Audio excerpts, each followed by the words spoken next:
नमस्कार दोस्तों, आप सभी के study for UPSC PCS channel में स्वागत है। आज तारीख है 1 मई 2024 ईस्वी और आज का न्यूज़पेपर आर्टिकल डिस्कशन का वीडियो होगा। ये वीडियो थोड़ा सा डिटेल होता है, इसलिए वीडियो को अंत तक देखा कीजिए ताकि आपको सभी टॉपिक क्लियर हो सके। ऊपर ना पढ़ें क्योंकि एग्ज़ाम में स्टेटमेंट आधारित सवाल आते हैं 69 बीपीएससी और उसके पश्चात 70 में भी आएंगे, तो इसलिए थोड़ा सा डिटेल पढ़ा कीजिए, बारीकियों पर ध्यान रखा कीजिए। ओके, देखिए आज का न्यूज़ क्या है, मुख्य न्यूज़ है। हेडलाइन क्या है? हेडलाइन तो पॉलिटिकल है तो वो हम लोग तो नहीं कवर करेंगे। चलते हैं आईएलओ का एक रिपोर्ट कवर करते हैं। आईएलओ का एक रिपोर्ट जारी किया गया है जिसको कवर करते हैं अच्छे से, और उससे संबंधित सवाल आपसे पूछे भी जाएंगे। बाकी सभी जो मुख्य पेज पर न्यूज़ है वो सभी के सभी पॉलिटिकल न्यूज़ ही हैं। उसके बाद हम लोग एक और आर्टिकल को कवर करेंगे जिसमें हम लोग स्ट्रीट वेंडर्स एक्ट 2014 ये चर्चा में है, इसकी बातचीत थोड़ा सा करेंगे क्योंकि द हिंदू में थोड़ा सा इस पर आर्टिकल आया हुआ है, और उसके पश्चात और भी न्यूज़ को कवर करेंगे। साथ में एस्ट्राजेनिका का नाम सुना हुआ, कोविशील्ड जो आपने वैक्सीन लगाई, मैक्सिमम लोगों को कोविशील्ड ही लगा हुआ है, मुझे भी आपको भी मैक्सिमम लोगों को कोविशील्ड लगा हुआ था भारत में। इस कोविशील्ड वैक्सीन के कारण से रक्त का थक्का बन सकता है और एक बीमारी से ग्रसित हो सकते हैं रेयर केस में। रेयर केस का मतलब क्या होता है? रेयरेस्ट केस में बताया गया है क्योंकि एस्ट्राजेनिका ने ब्रिटेन के कोर्ट में इस चीज़ को एडमिट किया है, माना है, पहली बार ऐसा माना है कि हाँ, वैक्सीन के कारण से रक्त के थक्के बन सकते हैं और कार्डियक अरेस्ट यानी कि हार्ट अटैक की संभावना बन जाती है। बिल्कुल सही सुन रहे हैं आप। इतने बड़े स्तर पर जो दुनिया भर वैक्सीन लगाए गए वो इतनी जल्दी और जल्दबाजी में और तैयार किए गए, और उस समय अगर ध्यान से देखेंगे तो सिचुएशन ही ऐसा था, पूरी दुनिया कोरोना से परेशान थी, उनको जल्द से जल्द वैक्सीन चाहिए था, तो उन्होंने वैक्सीन तैयार तो किया लेकिन उसमें एक खामी रह गई, rarest of the rare case. इस चीज़ को लेकर पैनिक नहीं होना है, सभी को कोविशील्ड ही लगा हुआ, मैक्सिमम लोगों को। Rarest of the rare case में किसी एक आध पर्सन को एक सिंड्रोम बीमारी है जिसका मैं नाम बताऊंगा अभी आपको, और उसके कारण से रक्त की थक्का, क्लॉटिंग वगैरह हो सकता है और उसके कारण से जान जा सकती है। ब्रिटेन में करीब 9 लोगों की मृत्यु हुई, दुनिया भर में कई सारे लोगों के हार्ट अटैक से उसके पश्चात से मृत्यु हुई है। ये भी आपने देखा होगा, कई जगहों पर न्यूज़ में भी आपने देखा होगा कि हार्ट अटैक की जो केसेज हैं वो बढ़ गए हैं। तो इसके पीछे एक कारण ये हो सकता है, अभी तक कोई निश्चित नहीं है कि जितने हार्ट अटैक हुए क्या उसके पीछे यही एक कारण है, ऐसा कोई निश्चित नहीं है, अनुमान है एक। ओके, और इस चीज़ को स्वीकार भी किया किसने? जिसने इस चीज़ को, वैक्सीन को बनाया, उस कंपनी ने इस चीज़ को स्वीकार किया है। तो उस न्यूज़ को भी हम लोग देखेंगे। चलते हैं आईएलओ का रिपोर्ट कवर करते हैं। देखिए, रिपोर्ट प्रकाशित किया है आईएलओ ने। सबसे पहली बात, इस रिपोर्ट को ही ध्यान में रखिएगा, व्यावसायिक सुरक्षा और स्वास्थ्य पर जलवायु परिवर्तन का प्रभाव, यानी कि उद्योग धंधे और स्वास्थ्य पर जलवायु परिवर्तन का क्या प्रभाव पड़ रहा है, इसको लेकर इंटरनेशनल लेबर ऑर्गेनाइजेशन आईएलओ इसने एक रिपोर्ट जारी किया है। अब इस रिपोर्ट में कुछ चीज़ों पर बातचीत की गई है, उसको हम लोग पढ़ेंगे। बीपीएससी में और यूपीएससी में सभी जगहों पर डायरेक्ट रिपोर्ट पूछ लिया जाता है आपसे मेंस एग्जामिनेशन में कि आईएलओ के द्वारा जारी हाल ही में रिपोर्ट व्यावसायिक सुरक्षा और स्वास्थ्य पर जलवायु परिवर्तन का प्रभाव क्या है वो रिपोर्ट, और वो रिपोर्ट हमें किस ओर इंगित करता है, किस ओर हमें दिशा दिखाने का प्रयास करता है, ये आपसे पूछा जा सकता है। इसी प्रकार से पूछा जा सकता है। अंतर्राष्ट्रीय श्रम संगठन के एक हालिया रिपोर्ट में कहा गया कि जलवायु परिवर्तन विश्व में व्यावसायिक सुरक्षा और स्वास्थ्य को अत्यधिक प्रभावित कर रहा है, और जिससे श्रमिकों को बढ़ते खतरे का सामना करना पड़ रहा है और उन्हें विपरीत परिस्थितियों में काम करना पड़ रहा है। ऐसा किसने बताया है? ऐसा बताया है आईएलओ के एक रिपोर्ट बताया गया है। व्यावसायिक खतरा क्या है? अत्यधिक गर्मी का जोखिम है। इसके कारण से प्रभावित उद्योग कौन से हो सकते हैं? कृषि, पर्यावरण, सेवाएं, निर्माण आदि। हीट स्ट्रेस, हीट स्ट्रोक, उसके पश्चात से अलग अलग बीमारियों से प्रभावित हो सकते हैं, जिसमें एक का नाम इन्होंने लिखा है कि रब्डोमायोलिसिस। इसमें क्या होता है? मांसपेशियों खिंचाव से संबंधित रोग है, ये हृदय संबंधी रोग है। प्रतिवर्ष 2.41 अरब कर्मचारी जोखिम में पड़ते हैं, 22.85 लाख घायल होते हैं, जबकि 18,000 से ज़्यादा की मौत हो जाती है। आईएलओ की रिपोर्ट में बताया गया है। यूवी विकिरण एक्सपोजर, यानी कि बाहरी कार्य जैसे निर्माण कार्य, कृषि, जीवन रक्षक इत्यादि में जो काम करते हैं, जिससे बाहर में धूप में रहकर जो काम करना पड़ता है। सनबर्न, त्वचा कैंसर, कमजोर प्रतिरक्षा प्रणाली, उनका इम्यून सिस्टम खराब हो सकता है। सनबर्न तो नॉर्मल चीज़ होता है। प्रतिवर्ष 1.6 अरब कर्मचारी इसके कारण से प्रभावित होते हैं। खराब मौसम के कारण से आपातकालीन कर्मचारी, निर्माण, कृषि, ये सब प्रभावित हो सकता है, और खराब मौसम घटनाओं के कारण विभिन्न प्रकार के जोखिमों का डर भी बना रहता है। इसमें यह बताया गया भारत, बांग्लादेश, थाईलैंड, लाओस के कई हिस्सों में अप्रैल वर्ष में 2023 में सबसे रिकॉर्ड उच्च तापमान दर्ज किया गया था, और अप्रैल का महीना में सबसे ज़्यादा रिकॉर्ड दर्ज किया गया तापमान कहाँ पर? तो भारत, बांग्लादेश, थाईलैंड, लाओस, इन सभी देशों में हीट वेव दर्ज किया गया था पिछले साल। इस साल भी वही हाल है। अगले अगले साल यही आएगा न्यूज़ कि 2024 के अप्रैल मई में सबसे ज़्यादा तापमान दर्ज किया गया था। इसके कारण से प्रोडक्टिविटी प्रभावित होती है। कार्यस्थलीय वायु प्रदूषण, जो वर्क प्लेस है वहाँ पर अगर एयर पॉल्यूशन है तो उसका प्रभाव बाह्य कर्मचारी, परिवहन कर्मचारी, अग्निशामक इत्यादि जो होते हैं वो प्रभावित होते हैं। फेफड़ों का कैंसर, श्वसन रोग इत्यादि होता है। ये किसका रिपोर्ट है? ये ILO का है और इससे लगभग में 8,60,000 लोगों की मृत्यु होती है। ये बहुत ही बड़ा आंकड़ा है, आप इसको समझ सकते हैं। आपसे क्या पूछा जाएगा? आपसे पूछा क्या जाएगा उस पर आते हैं। क्या इतने आंकड़े पूछे जाएंगे? नहीं, आपसे पूछा जाएगा कि हाल ही में जारी ILO का रिपोर्ट जो है ये एक चिंता का विषय है। इससे किस प्रकार से निपटा जा सकता है या इस समस्या का समाधान किस प्रकार से किया जा सकता है? समस्या का समाधान किस प्रकार से करेंगे? कार्यस्थलीय वायु प्रदूषण उसको किस प्रकार से कम किया जा सकता है? तो ऐसे तकनीकों का उपयोग करना जिससे वायु प्रदूषण वहाँ पर ना हो, वर्क प्लेस पर हरित तकनीक का उपयोग कर। जैसे अरेबियन कंट्रीज़ हैं, वहाँ पर क्या होता है, वहाँ पर तो 12 महीने लगभग में बहुत तेज़ धूप होती है। मरुस्थलीय इलाका है, वहाँ पर बहुत तेज़ गर्मी पड़ती है। तो वहाँ पर किस प्रकार से काम होता है? इतने ऊंचे ऊंचे जो बिल्डिंग आप देखते हो किस प्रकार से बनता है? तो वहाँ पर मैक्सिमम काम रात में भी संपन्न किए जाते हैं, क्योंकि दिन में उतने धूप में काम करना आसान नहीं होता है। तो ये एक शानदार उपाय होगा बचाव का। लेकिन उसके लिए आपको दिन और रात में काम करने वाला इन्वायरमेंट बनाना पड़ेगा कि जहाँ पर दिन में भी सुबह के पीरियड में काम कर सके और उसके पश्चात से रात में काम कर सके। उसके लिए अलग से सेफ्टी प्रोसीजर आपको अपनाना पड़ेगा। तो ये उपाय हो गए, इसके उपाय ही तो सोचना है आपको। यहाँ तो आंकड़े मिलेंगे, आपको रेफरेंस मिलेगा, इसका उपाय और समस्या समाधान तो आपको ही सोचना है। अगला देखिए क्या है, वेक्टर जनित रोग। बाह्य श्रमिक जैसे किसान, भूस्वामी, निर्माण श्रमिक इत्यादि जो होते हैं वो प्रभावित होते हैं। मलेरिया, लाइम रोग, डेंगू और अन्य जो होते हैं ये वेक्टर जनित यानी कि बैक्टीरिया, मच्छर, इन सब से जनित रोग होता है। ये सीमित डेटा, परजीवी व वेक्टर जनित रोगों के कारण हर साल लगभग 15,000 से ज़्यादा लोगों की मृत्यु होती है। एग्रोकेमिकल एक्सपोजर, एग्रोकेमिकल का मतलब जो कृषि में या अलग अलग जगहों पर जो उद्योग धंधों में रासायनिक का उपयोग किया जाता है। एग्रोकेमिकल मुख्य रूप से कृषि का होता है, या उद्योग धंधों में जो रासायनिक का उपयोग किया जाता है केमिकल का, उसके संपर्क में आने से भी रोग फैलता है। कृषि, रासायनिक उद्योग, वानिकी इत्यादि में ये प्रभावित होते हैं। विषाक्तता, कैंसर, न्यूरोटॉक्सिसिटी इससे बढ़ जाता है। प्रजनन संबंधी विकार भी हो सकता है, प्रजनन संबंधी विकार भी हो सकता है। अब आइए एक सवाल पर आते हैं। सवाल कौन सा है? आप UPSC प्रीवियस ईयर PT का MCQ लगा रहे हैं? नहीं लगा रहे हैं तो कुछ दिन बाद लगा लीजिएगा, पहले पढ़ लीजिए। UPSC ने एक शानदार सा सवाल पूछा। क्या पूछा? UPSC का सवाल हमेशा ही शानदार होता है। क्या उसने पूछा कि ये बताइए निम्न में से कौन कौन से ऐसे कारक हैं जिसके कारण से मानव के जीन संबंधी रोग हो सकता है? पेंट का उद्योग दिया उसने, सीसा का उद्योग दिया और भी 3, 4, 5, 6 करीब में उद्योगों के नाम थे। UPSC का सवाल है ये। आपको लग रहा होगा कि क्या मैं पढ़ा रहा हूँ। UPSC ने PT में सवाल पूछा था, निम्न में से किन किन फैक्टर्स के कारण से किन उद्योगों से संबंधित लोगों को, यही पूछा था, किन उद्योग से संबंधित लोगों को जीन संबंधी बीमारी हो सकती है। देखिएगा UPSC साइंस एंड टेक का सवाल है ये। साइंस एंड टेक का है, करंट का है, किसी को नहीं पता क्या है ये, लेकिन वो सवाल है और शानदार सवाल है। एलिमिनेशन के द्वारा उसको हल किया जा सकता था, लेकिन कठिन सवाल था वो। ठीक है, चलिए आगे बढ़ते हैं। तो इस प्रकार से सोचा कीजिए थोड़ा सा अलग तरीके से चीज़ों को लेकर। भारत में श्रम सुरक्षा संबंधी प्रावधान कौन कौन से हैं? संवैधानिक प्रावधान की बात करें तो समवर्ती सूची, श्रम समवर्ती सूची का एक विषय है जहां केंद्र और राज्य सरकारें दोनों सरकारें केंद्र के लिए आरक्षित कुछ मामलों के तहत कानून बनाने के सक्षम हैं। इस सूची में प्रविष्ट संख्या 55 में खानों और तेल क्षेत्रों में श्रम और सुरक्षा के विनियमन का उल्लेख किया गया है। राज्य के नीति निर्देशक सिद्धांत में भी बातचीत की गई है। संविधान का अनुच्छेद 39E लिंग की परवाह किए बिना श्रमिकों के स्वास्थ्य की सुरक्षा पर जोर देता है। यह सुनिश्चित करता है कि उम्र कम होने के कारण बच्चों का शोषण न किया जाए वर्क प्लेस पर। लिंग तटस्थ कानून है ये, लिंग तटस्थ प्रावधान है ये, जिसमें पुरुष हो महिला हो अगर वो काम कर रहे हैं तो उनकी सेहत का ध्यान रखा जाना चाहिए।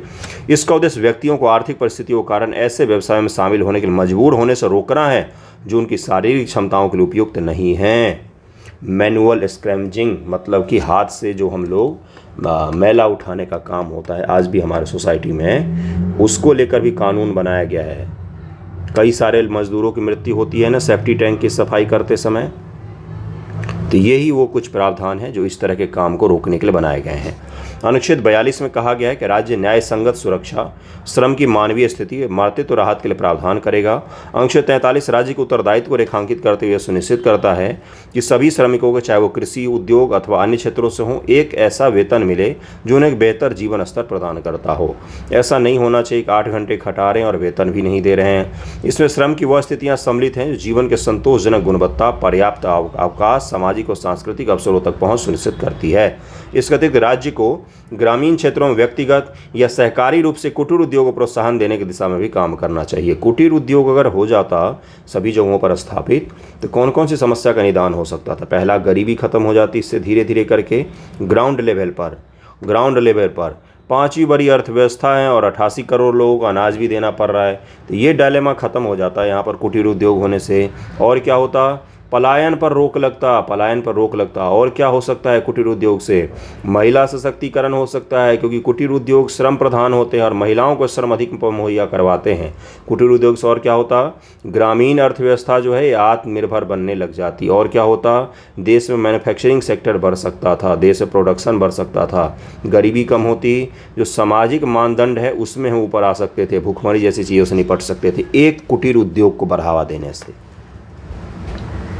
कुटीर उद्योग क्या है, तो ये गांधीयन फिलॉसफी है। गांधीयन फिलॉसफी मतलब कुटीर उद्योग, छोटे छोटे उद्योगों को अगर आप बढ़ावा देंगे तो फिर आप बड़े इकोनॉमी का निर्माण कर सकते हैं। जबकि अपने देश में क्या अपनाया गया कि बड़े बड़े उद्योगों को बढ़ावा दो तो फिर छोटे स्तर तक ये रिस कर ये डेवलपमेंट पहुंच जाएगा। ध्यान से सुनिएगा, पहले जो पंचवर्षीय योजना थी उसमें कृषि पर जोर दिया गया, दूसरे पर महालिनोविस मॉडल, उसमें किस पर जोर दिया गया, बड़े उद्योग पर, हेवी उद्योग पर। और ये ज्यूम किया गया कि अगर हम देश की जीडीपी को बढ़ाएंगे, अगर देश अमीर होगा तो लोग अमीर हो जाएंगे। यही वो फिलॉसफिकल एरर था जो हमने सबसे बड़ा एरर किया। हमें ग्राउंड से ऊपर आना चाहिए था, न कि ऊपर से नीचे की तरफ जाना चाहिए था। आज भी हमारा देश गरीब नहीं है, लोग गरीब हैं, ये तो सच है ना। आज ही बहुत बड़ी जनसंख्या मूलभूत आवश्यकताओं से दूर है। चलिए आगे बढ़ते हैं, मैं टॉपिक से भटक रहा था, वैसे काफ़ी कुछ बताया आपको मैंने। विधायी प्रावधान, व्यावसायिक सुरक्षा, स्वास्थ्य और कार्य स्थिति संहिता 2020 नियोक्ताओं तथा कर्मचारी के लिए उत्तरदायित्व को निरूपित करती है। सभी व्यावसायिक क्षेत्रों में सुरक्षा मानक, कर्मचारी स्वास्थ्य, कार्य के घंटे, छुट्टी संबंधी नीतियों को निर्धारित करती है। ये कब बनाया गया, कार्य स्थिति संहिता 2020 में। संहिता का तात्पर्य बहुत सारे कानून हैं इसमें वेद से संबंधित भी कानून है, सुरक्षा मानक से संबंधित भी कानून है, कर्मचारियों के स्वास्थ्य से संबंधित भी कानून है। संहिता में एक से ज़्यादा कानून शामिल होते हैं। भारत में श्रम और रोजगार मंत्रालय के अंतर्गत श्रम ब्यूरो औद्योगिक दुर्घटना पर आंकड़े संकलित करता है तथा व्यावसायिक सुरक्षा की देखरेख करता है। अंतर्राष्ट्रीय प्रतिबद्धताएं, भारत ने एक प्रोटोकॉल के साथ 47 अंतर्राष्ट्रीय श्रम संगठन सम्मेलन समझौते की पुष्टि की है, जिनमें से 39 समझौते वर्तमान में लागू भी हैं भारत। श्रमिकों के स्वास्थ्य से संबंधित प्रमुख सम्मेलन में सम्मिलित हैं युवा व्यक्तियों की चिकित्साई जाँच सम्मेलन 1921, उपचार के समानता, दुर्घटना मुआवजा सम्मेलन 1925, अलग अलग जो सम्मेलन हैं उन सभी पर हमने हस्ताक्षर किए हुए हैं कि हम अपने देश में मजदूरों के देखभाल का काम करेंगे। और मजदूर दिवस स्पेशल ये न्यूज़ था। अगले न्यूज़ पर चलते हैं। अगला न्यूज़ देखिए क्या है। अगले न्यूज़ से पहले एक और छोटा सा डेटा है, उसको ज़रा देख लेते हैं, इसी का हिस्सा है। उसके पश्चात अगले पर चलेंगे। क्या है वो, तो वह तापमान की सीमा कि कार्यस्थल पर कितना तापमान होना चाहिए। जैसे भारत में रखा गया है कि भारत में 30 डिग्री सी से ज़्यादा वर्क प्लेस पर तापमान नहीं होना चाहिए।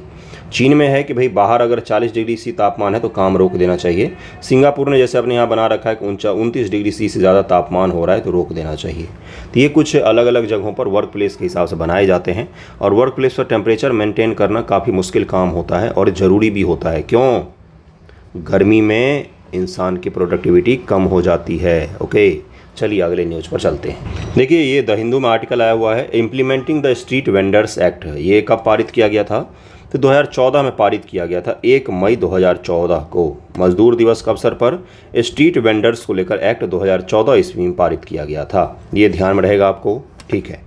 अब देखिए इन्होंने बोला है कि जो स्ट्रीट वेंडर्स होते हैं ये शहर का महत्वपूर्ण हिस्सा होते हैं। इन्होंने एक एस्टिमेट, एक आंकड़ा भी दिया है कि किसी भी शहर का 2.5% पॉपुलेशन के आसपास स्ट्रीट वेंडर्स ही होते हैं और ये शहरों को रहने योग्य बनाने बहुत महत्वपूर्ण भूमिका बनाते हैं। क्यों? क्योंकि सब्जी से लेकर सब्जी हो गया, फल हो गया, भोजन हो गया, फूड प्रोवाइड करवाते हैं और भोजन के मामलों में तो सस्ता और सही खाना मुहैया करवाने का काम करते हैं, जिससे अमीर गरीब सभी का पालन पोषण सही तरीके से शहर में हो पाता है। यानी कि स्ट्रीट वेंडर्स जो होते हैं वो शहर के प्राणवायु होते हैं, सीधी सी बात बोला। अगर इन्होंने एक चीज़ और बोला है कि स्ट्रीट वेंडर्स इंडियन कल्चर को भी कहीं ना कहीं आगे बढ़ाते हैं। इन्होंने बड़ा ही सुंदर से एग्जाम्पल दिया है कि आप इमेजिन कीजिए, मुंबई विदाउट वड़ा पाव, मुंबई वड़ा पाव के बिना, चेन्नई जो स्ट्रीट डोसा होता है उसके बिना, दिल्ली में तो स्ट्रीट वेंडर्स का ही राज होता है। मतलब ये कहने का मतलब है कि दिल्ली के जो स्ट्रीट का भोजन होता है वो रेस्टोरेंट से ज़्यादा अच्छे माने जाते हैं। रेस्टोरेंट काफ़ी महंगा होता है तो स्ट्रीट पर ही ज़्यादा लोग खाना पसंद करते हैं, वेज नॉन वेज सब। तो ये कहीं ना कहीं स्ट्रीट के शहरों के कल्चर का भी हिस्सा होते हैं। ऐसा किसके द्वारा बताया गया है? इनके द्वारा बताया गया है। लेकिन इनके प्रोटेक्शन को लेकर, इनको अपलिफ्ट करने को लेकर, यानी कि इनको ऊपर उठाने को लेकर काम नहीं किए जाते हैं। सामान्य तौर पर स्ट्रीट वेंडर्स अर्बन पॉवर्टी का हिस्सा होते हैं। जो शहरी गरीब वर्ग है उसका हिस्सा होते हैं। जो शहरी गरीब वर्ग होते हैं उसी कॉलोनी में रहते हैं, उसी तरह का जीवन जीने के लिए विवश भी होते हैं।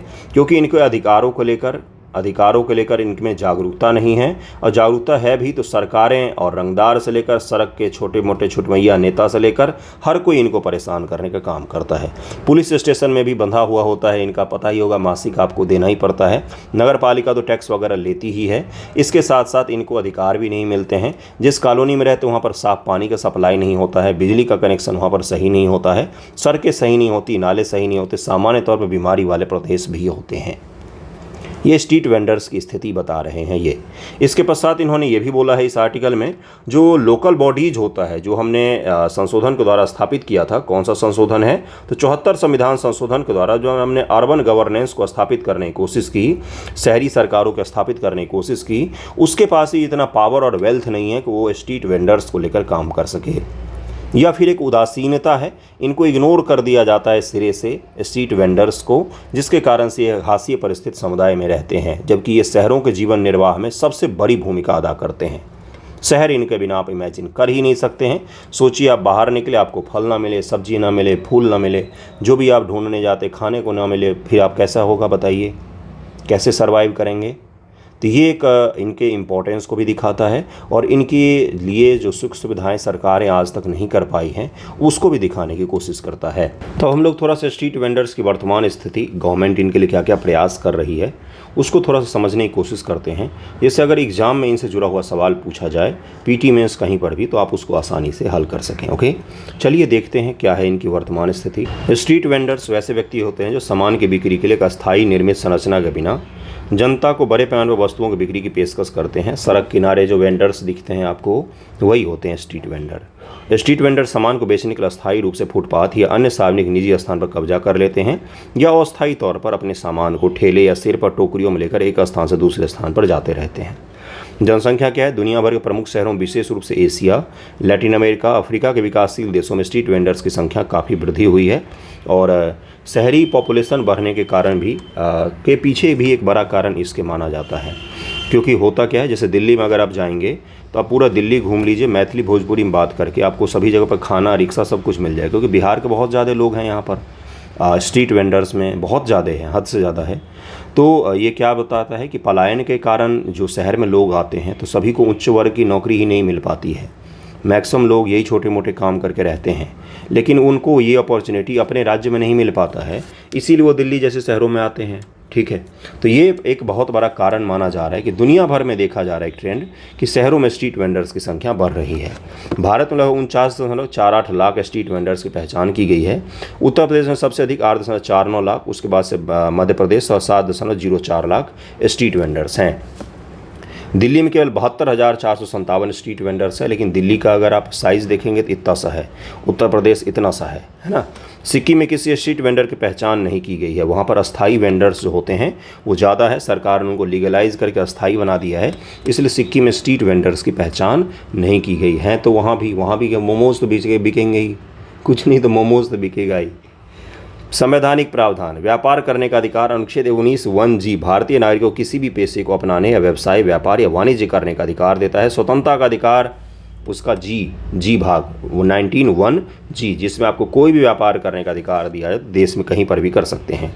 कानून के समक्ष समानता है आर्टिकल 14 में। राज्य भारत के क्षेत्र में किसी व्यक्ति को कानून के समक्ष समानता प्रदान करता है, समान संरक्षण से वंचित भी नहीं करेगा।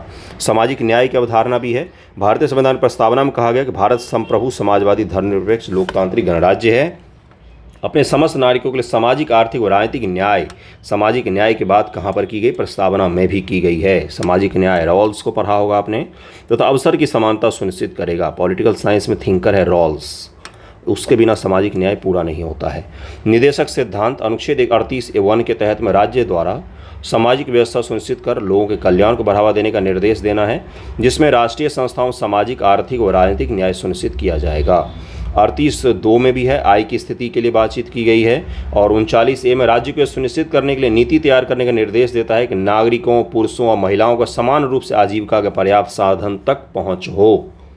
ये अधिकार है, उनका अधिकार है, तो वो इसको मांगेंगे नहीं, वो इस पर अधिकार जताएंगे। आपको उनके लिए सुख सुविधा करने का काम करना है। नगर पालिकाएँ शोषण का काम करती है, इनका छोटे से ठेले लगाने का इनसे भारी कीमत वसूलती है। अनुच्छेद 41 विशेष रूप से राज्य की आर्थिक क्षमता की सीमा के भीतर काम करने का अधिकार प्रदान करता है। राज्य की आर्थिक सीमा के भीतर काम करने का अधिकार प्रदान करता है, लेकिन ये डीपीएसपी का भाग है। अभी डीपीएसपी का भाग है। स्ट्रीट वेंडर्स की संख्या बढ़ने के कारण क्या है? ग्रामीण क्षेत्रों में गरीबी और अलाभकारी चीज़ें हैं, जिसके कारण से पैसा कमाना मुश्किल हो जाता है, तो शहरों की तरह आ जाते हैं वो। दूसरा, देश में आबादी का एक वर्ग है जो रोजगार हेतु असंगठित क्षेत्र में जाने के लिए मजबूर है, और उनको जब कोई रोजगार नहीं मिलता तो दिल्ली आ जाते हैं। कई सारे लोग तो यूट्यूब पर वीडियो अपना चमकाने के लिए बड़ा पाव और पता नहीं बीटेक पानीपुरी और पता नहीं कौन कौन सा चाय दुकान खोल रहे हैं। वो स्ट्रीट वेंडर नकली स्ट्रीट वेंडर्स हैं, है ना, वो नकली स्ट्रीट वेंडर्स हैं। सही कह रहा हूँ मैं। वो चाय के टपरी को स्टार्टअप समझते हैं, वो स्ट्रीट वेंडर्स हैं। स्ट्रीट वेंडर्स जो होते हैं उनके लिए डे बाय डे भी मुश्किल हो जाता है अपना घर चलाना। ठीक है। चुनौती क्या है? स्थान की कमी है। सबसे पहले स्थान की कमी है। इनको सड़कों पर खड़ा होना पड़ता है, जिसके कारण से ट्रैफिक लगता है, फिर आके ट्रैफिक पुलिस वाला इनको भगा देता है। कई प्राधिकरण से निपटना पड़ता है। नगर निगम, पुलिस, थाना के साथ साथ यातायात, क्षेत्रीय विकास प्राधिकरण, जिला प्रशासन, स्थानीय पंचायत। एक स्ट्रीट वेंडर को इतने सारे लोगों का, इतने सारे विभागों का सामना करना पड़ता है अपने देश में। सोचिए जरा, वो मजदूर आदमी जो आपको सड़क पर दिख रहा है, वो नगर पालिका, जिला प्रशासन, क्षेत्रीय विकास प्राधिकरण, यातायात, पुलिस, इन सभी से घूम फिर के मिल के आ चुका होता है। और अगर नहीं मिल के आता है तो कभी भी उसका ठेला उठा कर फेंक देंगे। शोषण व जबरन वसूली की जाती है इनसे। सब करते हैं, सरकारी से लेकर गैर सरकारी अधिकारी तक सब करते हैं। कई मामलों में एक प्राधिकरण द्वारा उठाए गए सकारात्मक कदम दूसरे कार्यों की वजह से निष्प्रभावी हो जाते हैं। विक्रेताओं को विनियमित करने के बजाय नगर निगम उन्हें एक अतिक्रमणकारी और बाधा के रूप में मानते हैं। तो नगर निगम खुद सब्जी का ठेला लगा ले, है ना। उनकी नीतियों और कार्य को उद्देश्य विनिमय करने के बजाय उन्हें हटाना और परेशान करना अधिक है। बार बार बेदखली की जाती है। रंगदारी रैकेट का भी उन पर दबाव रहता है। स्ट्रीट वेंडर्स के लिए सरकार की पहल, शानदार सी पहल, प्रधानमंत्री स्वनिधि योजना, प्रधानमंत्री मोदी जी के द्वारा शुरू किया गया था, मतलब बीजेपी गवर्नमेंट के द्वारा शुरू किया गया था। योजना शहरी क्षेत्र 50 लाख से अधिक स्ट्रीट वेंडर्स को लाभान्वित करने के लिए शुरू की गई थी, जिनमें आसपास के शहरी ग्रामीण क्षेत्र के लोग भी शामिल थे। इनका उद्देश्य 1200 रुपये प्रति वर्ष की राशि तक कैशबैक प्रोत्साहन माध्यम से डिजिटल लेन देन को बढ़ावा भी देना था। और सरकार ने एक और शानदार से पहल शुरू करने की कोशिश की है, लेकिन अभी भी वो हो नहीं पाया। वो था क्या? जैसे स्विगी, जोमेटो जैसी जो फूड ऐप है, फूड डिलीवरी ऐप, उनसे जोड़ना स्ट्रीट वेंडर्स को। लेकिन ये काफ़ी मुश्किल हो रहा है, क्योंकि ये स्ट्रीट वेंडर्स का सामान्य तौर पर अस्थायी पता नहीं होता है।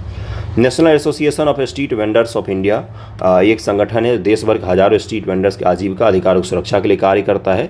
स्ट्रीट वेंडर्स के लिए एक एक्ट 2014 में पारित किया गया था, जिस पर आधारित वो आर्टिकल था। इस अधिनियम को सार्वजनिक क्षेत्र में स्ट्रीट वेंडर्स को विनियमित करने, उनके अधिकारों की सुरक्षा करने हेतु लागू किया गया था। यह अधिनियम स्ट्रीट वेंडर्स को ऐसे व्यक्ति के रूप में परिभाषित करता है जो किसी भी सार्वजनिक स्थान या निजी क्षेत्र पर किसी अस्थायी जगह पर बने ढांचे पर जगह जगह घूमकर अपने वस्तुओं को बेचता हो। ये पूरा कहानी स्ट्रीट वेंडर का आपको समझ में आ गया। मजदूर दिवस स्पेशल चल रहा है, इसलिए पेपर में इस तरह की चीज़ें ज़्यादा होंगी। अगले टॉपिक पर चलते हैं। अगला न्यूज़ आपके भोजन से जुड़ा हुआ है, डायरेक्ट आपके थाली से जुड़ा हुआ है, इसीलिए थाली नॉमिक्स को भी हम लोग समझेंगे। एक टर्मिनोलॉजी है जो 2 साल पहले, हाँ 2-3 साल पहले इकोनॉमिक सर्वे में बोला गया था, उसको ज़रा समझेंगे। लेकिन यहाँ पर देखिए न्यूज़ क्या है, यहाँ पर cost of meal rose by 71% और सैलरी जो है वो बढ़ा है 37% से 37% से, सॉरी 37 बढ़ा है 37% से। और भोजन का जो एक वेज थाली का कॉस्ट है वो 71% से बढ़ गया है। ठीक है, पिछले 5 वर्षों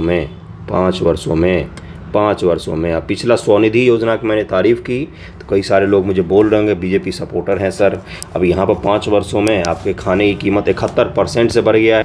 मैं किसी का सपोर्टर नहीं हूँ यार, मुझे जो सही दिखता है मैं वो आपको बता देता हूँ।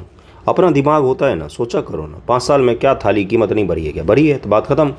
यहाँ पर क्या बोला गया है कि कॉस्ट ऑफ मील जो होता है, मील मतलब आप जो खाना खाते हैं, वेजिटेरियन थाली की बात की, इसमें दाल चावल सब्जी की बात की जा रही है रोटी के साथ में, तो उसका जो कॉस्ट है वो 71% से बढ़ गया है। यानी कि पहले अगर 100 रुपये का होता था वो उस थाली को अरेंज करने में खर्च होता था, तो अब 71 रुपया उसमें ज़्यादा कर दीजिए, 171 रुपया खर्च होता है। जबकि सैलरी अगर आपको पहले 100 रुपया मिल रहा था तब मात्र 137 रुपया मिला है। यानी कि आमदनी में उतनी ज़्यादा बढ़ोतरी नहीं हुई है जितना ज़्यादा खर्च में बढ़ोतरी हो गया है। सिंपल सी बात ये है। इसके पश्चात यहाँ पर यह भी बोला गया है कि जो मिडिल क्लास है वो अपने इनकम का सबसे बड़ा हिस्सा कहाँ पर खर्च कर देता है, तो सबसे बड़ा हिस्सा भोजन पर ही खर्च करता है, सबसे बड़ा हिस्सा भोजन पर ही खर्च करता है। क्यों? क्योंकि भोजन उसके जीवन में जितना भी वो खर्चा करता है उसमें सबसे बड़ा उसका हिस्सा है। क्यों है भाई? क्योंकि उसके अलावा बाकी चीज़ों पर खर्च नहीं कर पाता, पैसे ही नहीं बचते तो खर्च कैसे करेगा। तो ये एक बहुत बड़ा इसमें कंसर्न जाहिर किया गया है कि 5 वर्षों का रिकॉर्ड है, ये 5 वर्षों का आंकड़ा सहित बातचीत की गई है। तो आप किसी के भक्त हों या किसी के दुश्मन हों, मुझे परवाह है नहीं, मुझे पढ़ाना है, मैं पढ़ा रहा हूँ। देखिए यहाँ पर क्या बोला गया है इस न्यूज़ में, तो मुख्य रूप से महाराष्ट्र की बात की गई है। महाराष्ट्र के थाली का अनुमान लगाकर पूरे देश का एक अनुमान जाहिर करने की कोशिश की गई है। लेकिन आप इस चीज़ को अनुभव भी कर सकते हैं कि दाल की कीमत, चावल की कीमत, है ना, और जो खाद्य सामग्री होते हैं, सब्जियों की कीमत, दूध की कीमत, इन सभी में आपको उछाल दिखेगा। तेल की कीमत ले सकते हैं, आटा की कीमत ले सकते हैं, इन सभी में आपको उछाल दिखेगा। और ये उछाल जो है ये इन्फ्लेशन से भी ज़्यादा है। इन्फ्लेशन के कारण केवल नहीं है महंगाई बल्कि बढ़ गई है। उसका कारण कुछ भी हो सकता है। हम लोग टर्मिनोलॉजी को ज़रा पढ़ते हैं, थालीनॉमिक्स उसको कहा जाता है। वो बीपीएससी और यूपीएससी दोनों के लिए इंपॉर्टेंट है। ध्यानपूर्वक उसको समझने की कोशिश करेंगे कि अर्थशास्त्रियों ने एक थालीनॉमिक्स नामक शब्द दिया था, बहुत ही सुंदर शब्द है। उसका क्या तात्पर्य होता है? उसका तात्पर्य ये होता है कि अर्थव्यवस्था का मूल उद्देश्य होता है थाली प्रोवाइड करवाना, भोजन प्रोवाइड करवाना। उसमें अगर कुछ परिवर्तन आता है तो वो सभी के सामान्य जीवन जो होता है उसको प्रभावित करने की कोशिश करता है। तो देखते हैं क्या होता है थालीनॉमिक्स और भी चीज़ों को। देखिए क्या होता है ये थालीनॉमिक्स। भारतीय भोजन की थाली का अर्थशास्त्र है, अर्थात एक भारत में एक व्यक्ति द्वारा एक थाली हेतु किए जाने वाले भुगतान को मापने का प्रयास किया गया था। थालीनॉमिक्स में दावा किया गया कि थाली पर होने वाले खर्च में कमी से परिवार को लगभग 10 से 11 हज़ार रुपये सालाना की बचत हुई थी। जब ये इकोनॉमिक सर्वे आया था तब की बात कर रहा हूँ मैं। लेकिन अभी क्या हुआ है, महंगाई बढ़ गई है। 5 वर्षों में अगर ओवरऑल देखेंगे, किसी साल में ऐसा हो सकता है कि महंगाई कम हुई हो, लेकिन ओवरऑल अगर 5 वर्षों की स्थिति को देखेंगे तो जो आंकड़ा आ रहा है उसमें यह है कि इनकम जो है वो कम बढ़ी है, जबकि जो कीमत है, एक प्लेट की कीमत जो है, एक प्लेट भोजन की कीमत जो है वो बढ़ गई है। ओके। आर्थिक सर्वेक्षण के अनुसार जिस समय ये जाहिर किया गया था 2019 का है, 5 सदस्यों वाले परिवार को 2 शाकाहारी थालियों के लिए 10,887 रुपये तथा मांसाहारी के लिए 11,747 रुपये की बचत हुई थी, जैसा बताया गया था उस समय। थालीनॉमिक्स की मुख्य बातें क्या होती है? आर्थिक सर्वेक्षण 2 तरह की थालियों, शाकाहारी और मांसाहारी बांटा गया था। शाकाहारी थाली में 300 ग्राम अन्न यानी कि चावल या गेहूं और 150 ग्राम सब्जी, 60 ग्राम के करीब में दाल, इसको शामिल किया गया था। जबकि मांसाहारी में भी 60 ग्राम के करीब में मांस वगैरह को शामिल किया गया था। थालियों का वर्गीकरण करते हुए पूरे भारत को 4 क्षेत्रों उत्तर, दक्षिण, पूर्व और पश्चिम में बांटकर इस रिपोर्ट को तैयार किया गया था। आर्थिक सर्वेक्षण के अनुसार 2006-07 की तुलना में 19-20 में शाकाहारी भोजन की थाली में 20% और मांसाहारी भोजन की थाली में 18% चीज़ें सस्ती हुई थी। किसके तुलना में? 6-7 की तुलना में इन्होंने बोला था कि 19-20 में थाली सस्ती हो गई। आपको लगता है ऐसा? 6-7 में तेल की कीमत, आटे की कीमत, गेहूं की कीमत क्या थी और 19-20 में क्या थी? तो ये सस्ता महंगा कैसे हो जाता है? जब आप बेस ईयर बदल देते हैं, जब आप बेस ईयर में छेड़छाड़ कर देते हैं तो थोड़ा सा चीज़ें आपको सस्ती दिखने लग जाती है। आजकल जो भी वस्तुएं बिक रही हैं उनको सबको सस्ती दिखाई जा सकती है। अगर बेस ईयर को हमने महंगा वाला रख लिया तो मान लीजिए किसी एक साल में बहुत ज़्यादा महंगाई थी, उसको हमने बेस ईयर के तौर पर रख लिया तो हमें आज सब कुछ सस्ता दिखेगा? इन्फ्लेशन हमें दिखेगा ही नहीं। तो ये गणित होता है अर्थशास्त्रियों का। थाली का मूल्य का आकलन कैसे किया जाता है, तो पूरे भारत में थाली के लिए आम व्यक्ति द्वारा कितना भुगतान किया जाता है को परिभाषित करने का प्रयास है। थालीनॉमिक्स के लिए अप्रैल 2006 से लेकर अक्टूबर 2019 तक 25 राज्यों और केंद्र शासित प्रदेशों करीब 80 केंद्रों से औद्योगिक समूहों के लिए उपभोक्ता मूल्य सूचकांक से कीमत आंकड़ों का इस्तेमाल किया गया था। सबसे किफ़ायती थाली क्या है, तो आर्थिक सर्वेक्षण 19-20 के अनुसार में सबसे अधिक किफ़ायती थाली झारखंड में है, जबकि मांसाहारी थाली के मामले में बिहार और महाराष्ट्र को छोड़कर सभी राज्यों में वहन क्षमता काफ़ी ज़्यादा बढ़ी भी है। तो सस्ता थाली, महंगा थाली, थालीनॉमिक्स होता क्या है, एक थाली में भोजन के जो कंटेंट होते हैं उसको लेकर जो अर्थव्यवस्था है वही है थालीनॉमिक्स, है ना। सरकारें अलग अलग नीतियों के माध्यम से अलग अलग जो इन्फ्लेशन है उसको कंट्रोल करके थाली को सस्ता बनाने की कोशिश करती है। लेकिन पिछले 5 वर्षों का अगर एवरेज देखा जाएगा तो एक थाली की कीमत बढ़ गई है और इनकम जो है वो रुकी हुई है। 37% ही ग्रोथ हुआ, तो उसमें क्या ग्रोथ हुआ, 5 साल में 37% का सैलरी ग्रोथ क्या होता है बताइए मुझे। तो ये ध्यान में रखिएगा। अगले न्यूज़ पर चलते हैं हम लोग। अगला न्यूज़ देखिए क्या है। देखिए अगला न्यूज़ जो है वो सूडान से संबंधित है, जिसमें बोला जा रहा है कि सूडान की करीब में 6% पॉपुलेशन और अगर वर्स्ट कंडीशन हुआ तो 40% आबादी अकाल के पीड़ित हो सकती है, अकाल से प्रभावित हो सकती है।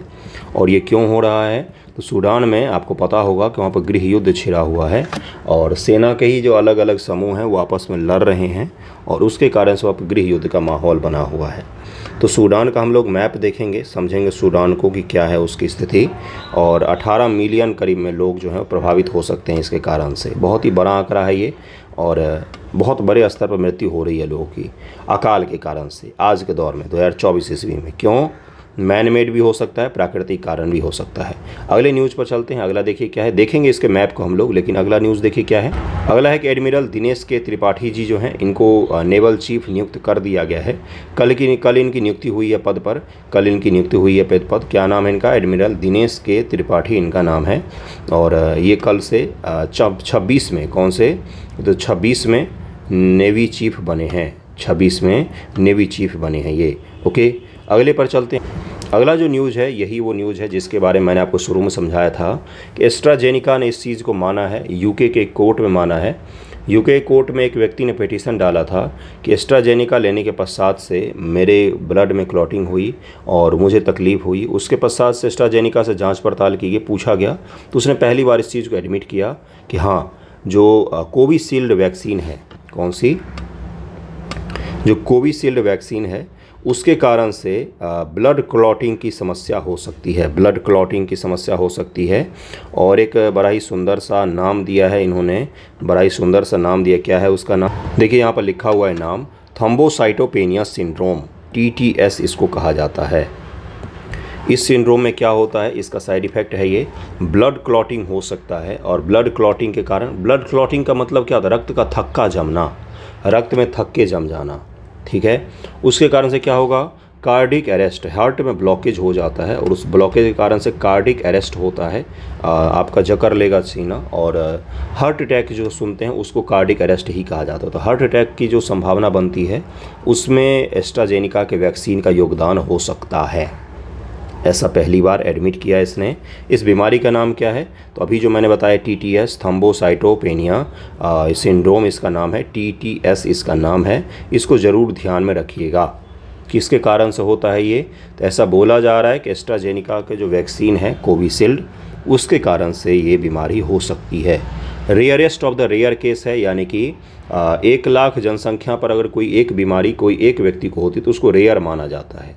इससे भी रेयर है ये। अगर पूरे दुनिया की पॉपुलेशन देखेंगे तो उसमें कुछ हज़ार लोग इसके पीड़ित हो सकते हैं, अगर पूरी दुनिया का देखा जाएगा तो इसको रेयरेस्ट ऑफ द रेयर। और कई सारे डॉक्टर जो हैं इसको इथिकली सही भी मान रहे हैं। क्यों सही मान रहे हैं, उन्होंने बोला कि इतने बड़े पॉपुलेशन को बचाने के लिए हमने जो कोविशील्ड बनाया, कोरोना का वैक्सीन बनाया, उसमें कुछ खामी है तो बहुत बड़े लोगों के स्तर पर जान भी तो बची है। ये भी तो देखिए, अगर कुछ लोगों की मृत्यु हुई है ब्लड क्लॉटिंग की वजह से, तो बहुत बड़े स्तर पर लोगों की जान भी तो बची है।